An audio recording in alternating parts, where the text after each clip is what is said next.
आज मैं आपको लेकर चल रहा हूँ महाकालेश्वर उज्जैन, जहाँ है धार्मिक महत्व और असीम शांति। इस पवित्र धाम की यात्रा के लिए तैयार हो जाइए। और दूसरी थी, उज्जैन के कण कण में बसा है भगवान शिव का वास। मेरे व्लॉग में देखिए दास ने रचनाएं रची और जहाँ के राजा कोई इंसान नहीं बल्कि स्वयं कालों के काल महाकालेश्वर है। आज के इस वीडियो में हम आपको ले चलेंगे एक ऐसी आध्यात्मिक यात्रा पर जहाँ पर हम दर्शन करेंगे 12 ज्योतिर्लिंगों में से एक श्री महाकालेश्वर जी के। देखेंगे भव्य महाकाल लोक, सुलझाएंगे काल भैरव के मदिरा सेवन का रहस्य और जाएंगे यहाँ के दर्शनीय स्थलों पर, जहाँ पर आप भी श्री महाकालेश्वर जी के दर्शन करने के बाद जा सकते हैं।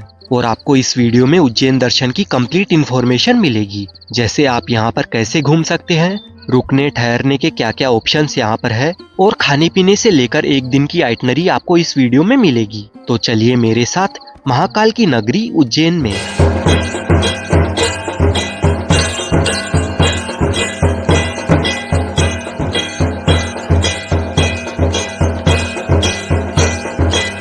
उज्जैन आने के लिए आपको सबसे पहले आ जाना है उज्जैन के रेलवे स्टेशन उज्जैन जंक्शन पर। उसके बाद रेलवे स्टेशन के बाहर ऑटो रिक्शा में 20 रुपए देकर आपको आ जाना है मंदिर के पास में। यहाँ पर मंदिर के पास में रुकने के लिए बहुत सारे होटल्स बने हुए हैं, जहाँ पर 1000-1200 रुपए में एक बेस्ट एसी रूम आपको मिल जाएगा और यहाँ पर डॉर्मेट्री की सुविधा भी रहती है, तो आप बजट ट्रेवल भी कर सकते हैं। यहाँ पर हमारी इस उज्जैन दर्शन की यात्रा की शुरुआत होती है श्री महाकालेश्वर मंदिर से। ये मंदिर भारत के 12 ज्योतिर्लिंगों में से सबसे विशेष माना जाता है, क्योंकि ये एकमात्र दक्षिण मुखी ज्योतिर्लिंग है और दक्षिण दिशा मृत्यु की दिशा मानी जाती है और महाकाल तो स्वयं मृत्यु के स्वामी है, इसीलिए इनका मुख दक्षिण की ओर है। मंदिर के अंदर अब फोन ले जाना बंद कर दिया गया है, तो आपको पहले यहाँ पर बने काउंटर्स पर अपना फोन जमा करवाना होता है। उसके बाद आप बाबा महाकाल के दर्शन प्राप्त कर सकते हैं और मुझे तो दर्शन सिर्फ आधे घंटे में ही बड़ी आसानी से हो गए थे।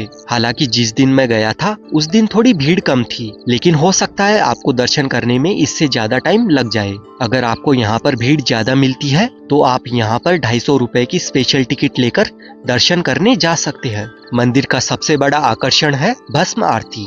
ब्रह्म मुहूर्त में यानी सुबह 4 बजे सूर्योदय से पहले होने वाली इस आरती में भगवान शिव का ताजी चिता की भस्म से श्रृंगार किया जाता है। कहा जाता है कि जो इस आरती के दर्शन कर लेता है उसका अकाल मृत्यु का भय समाप्त हो जाता है। अगर आप भस्म आरती देखना चाहते हैं तो ऑनलाइन बुकिंग कम से कम 1 महीने पहले ही आप कर ले, या फिर आप यहाँ पर आकर एक दिन पहले ही अपना स्लॉट बुक कर ले। इसके अलावा आप रात को 2 बजे ही यहाँ पर लाइन में लगकर भस्म आरती में शामिल हो सकते हैं। मंदिर परिसर में ही आपको ओमकारेश्वर महादेव, कोटि तीर्थ कुंड और बड़े गणेश जी के दर्शन होंगे। यहाँ का वातावरण इतना दिव्य है कि आपको महसूस होगा जैसे आप शिव के साक्षात दरबार में हैं। मंदिर में दर्शन हो जाने के बाद आप यहाँ पर महाकाल लोक को भी बस थोड़ा देखकर आ जाना, क्योंकि असली नज़ारा तो यहाँ पर शाम के टाइम देखने का होता है। तो आप आकर पहले उज्जैन या यूं कहूँ तो एमपी का फेमस पोहा जलेबी का नाश्ता कर लेना। अगर उज्जैन आकर आपने सुबह सुबह पोहा जलेबी नहीं खाया तो क्या खाया। यहाँ के पोहे का स्वाद पूरे इंडिया में नहीं मिलेगा, तो आप जरूर ट्राई करना। फिर उसके बाद मंदिर के आसपास आपको बहुत सारे ऑटो रिक्शा वाले भैया मिल जाएंगे। वो आपको 500-600 रुपए में वो सारे दर्शनीय स्थल घुमा लाएंगे जहाँ पर अब हम जाएंगे। और ऑटो वाले भैया ने तो मेरे से 400 रुपए ही लिए, क्योंकि मैं सिंगल पर्सन था इसीलिए। सबसे पहले हम आ गए हैं सांदीपनी आश्रम। ये वही स्थान है जहाँ भगवान श्री कृष्ण, बलराम और सुदामा ने गुरु सांदीपनी से शिक्षा प्राप्त की थी। महाकाल मंदिर से 5 किलोमीटर की दूरी पर ये आश्रम स्थित है और यहाँ पर आप उस गोमती कुंड को भी देख सकते हैं, जिसे श्री कृष्ण ने अपने बाणों से प्रकट किया था। यहाँ पर 64 दिन तक भगवान श्री कृष्ण रहे थे और 64 विद्याएं उन्होंने यहाँ पर सीखी थी। वो सारी विद्याएं आप यहाँ पर देख सकते हैं। और इस आश्रम में हमें बाल कृष्ण के दर्शन मिलते हैं, क्योंकि जब श्री कृष्ण यहाँ पर आए थे तो वे सिर्फ 11 साल और 7 दिन के थे। सांदीपनी आश्रम से आगे आधे किलोमीटर के डिस्टेंस पर अब हम आ पहुँचे हैं मंगलनाथ मंदिर में। अगर आपकी कुंडली में मंगल दोष है या आप ज्योतिष में रुचि रखते हैं तो मंगलनाथ मंदिर आपको जरूर आना चाहिए। मत्स्य पुराण के अनुसार मंगल ग्रह का जन्म यहीं पर हुआ था। ये मंदिर शिप्रा नदी के तट पर बना हुआ है। लाल पत्थरों से निर्मित ये काफी भव्य मंदिर है।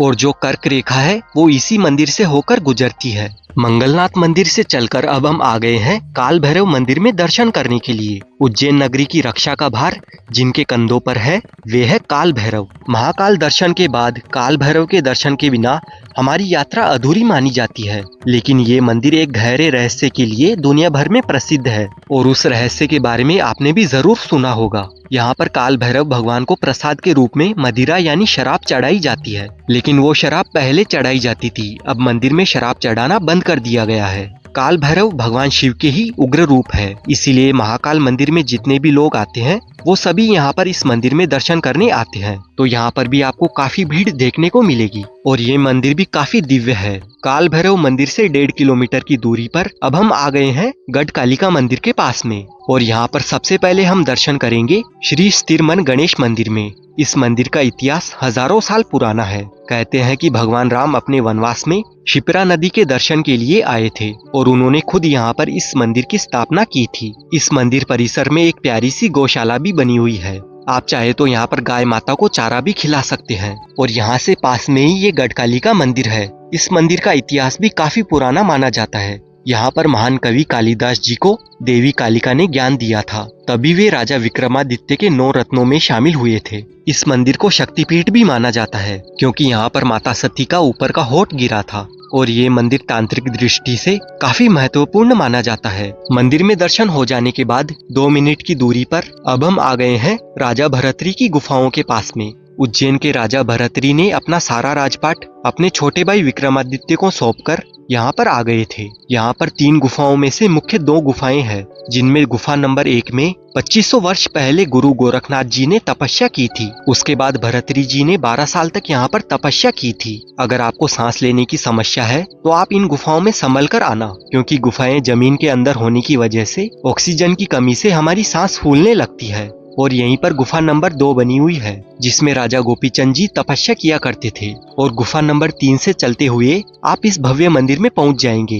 ये मंदिर भगवान नागनाथ जी को समर्पित है और मंदिर के प्रांगण में यहाँ पर भी एक प्यारी सी गौशाला बनी हुई है और ये सारी प्लेसेस आप 3 से 4 घंटे में आराम से घूम पाओगे। अब मुख्य 6 प्लेसेस कवर हो जाने के बाद रिक्शा वाले भैया हमें मंदिर के पास में ड्रॉप कर देंगे और उज्जैन की बाकी की प्लेसेस हम चलते चलते जाएंगे। लेकिन सबसे पहले हम करेंगे लंच, और लंच डिनर करने के लिए यहाँ पर काफी सारे रेस्टोरेंट्स बने हुए हैं, जिन पर हमें 100 से 150 रुपए में थाली की व्यवस्था मिल जाती है। अब होटल में आप थोड़ा बहुत आराम करने के बाद आ जाना महाकाल मंदिर के पास में स्थित भारत माता मंदिर में। ये मंदिर अपनी भारत माता को समर्पित है और आपको यहाँ पर अपने इंडिया का मैप भी देखने को मिलेगा। साथ ही यहाँ पर महाकालेश्वर भक्त निवास भी बना हुआ है। इसमें 1500 रुपए में आप यहाँ पर आकर अपने लिए रूम भी ले सकते हैं। भारत माता की मंदिर से आप आ जाना विक्रमादित्य के सिंहासन 32 को देखने के लिए। ये जगह महाकाल मंदिर से ठीक पीछे है और महाकाल कॉरिडोर के पास में है। राजा विक्रमादित्य उज्जैन के राजा थे,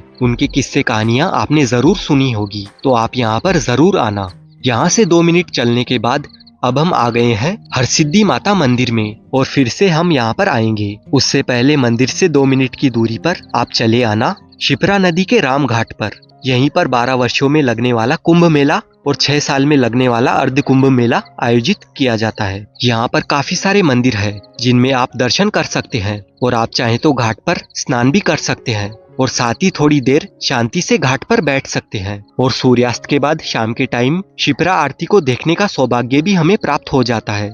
यहाँ पर भव्य रूप से आरती की जाती है।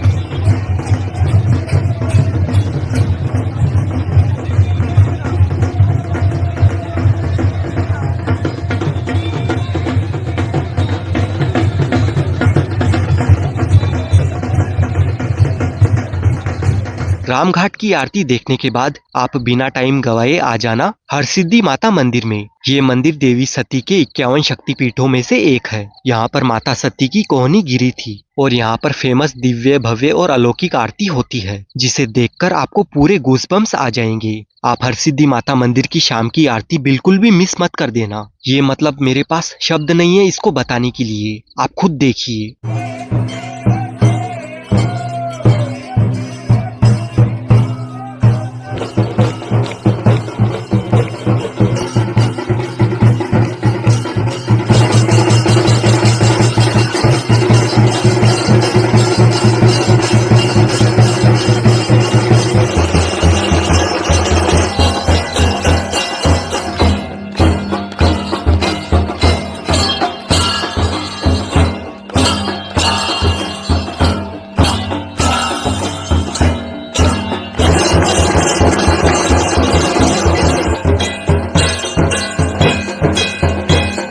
आरती देखने के बाद आप 8 बजे तक आ जाना महाकाल लोक। आरती देखने के बाद आप 8 बजे तक आ जाना महाकाल लोक में, जिसे महाकाल कॉरिडोर भी कहते हैं। यहाँ पर हर दिन इस रुद्रसागर तालाब में ये 25 मिनट का लाइट एंड साउंड शो होता है और 6 बजे के बाद यहाँ की लाइटिंग्स ऑन हो जाती है और लाइटिंग्स में महाकाल लोक को देखना ये एक अलग ही एक्सपीरियंस होता है। यहाँ पर हमारे पुराणों, ग्रंथों और महाकाव्यों से इंस्पिरेशन लेकर मूर्तियाँ बनाई गई है। इस महाकाल लोक को पूरा देखने में हमें 1 से 1.5 घंटे का टाइम लग जाता है और इसी के साथ हमारी एक दिन की उज्जैन यात्रा समाप्त होती है। मुझे उम्मीद है आपको वीडियो पसंद आया होगा। अगर आपको वीडियो अच्छी लगी है तो लाइक करें, कमेंट करें और आप जिस किसी के साथ भी यहाँ पर आना चाहते हैं उन्हें शेयर करें और चैनल को भी सब्सक्राइब कर ले। मिलते हैं आपसे नेक्स्ट वीडियो में।